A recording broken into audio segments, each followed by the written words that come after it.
రాజన్న సిరిసిల్ల జిల్లా కోనరావుపేట మండలం ధర్మారం గ్రామానికి చెందిన దడిగే పుష్పలత బతికి ఉండగానే చనిపోయావు అని పెన్షన్ తొలగించిన అధికారులు వివరాల్లోకి వెళ్తే 2010 నుండి పుష్పలతకు వికలాంగురాలి పెన్షన్ రాగా 2019లో తన భర్త రాజేశం మరణించడంతో అధికారుల తప్పిదమో మరో ఇతర కారణమో గాని పుష్పలత చనిపోయినట్లుగా ఆన్లైన్లో రికార్డు చేయడంతో బాధితురాలు పెన్షన్ కోల్పోయింది. పలుమార్లు మండల కార్యాలయాల చుట్టూ కలెక్టర్ చుట్టూ తిరిగినా ఇప్పటి వరకు పెన్షన్ అందలేదు. దివ్యాంగురాలైన తనకి అధికారులు చొరవ చూపి పెన్షన్ వచ్చేలా చూడాలని కోరింది.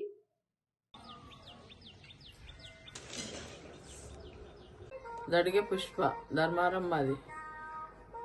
పింఛన్ వచ్చింది. మా ఆయన చనిపోతే నేను చనిపోయినట్టుగా ఇక్కడ పెట్టిండ్రు. పెడితే నాకు అప్పటి నుండి పింఛన్ బంద్ అయింది. నేను కలెక్టర్ ఆఫీస్కి అందరి దగ్గరికి తిరిగిన.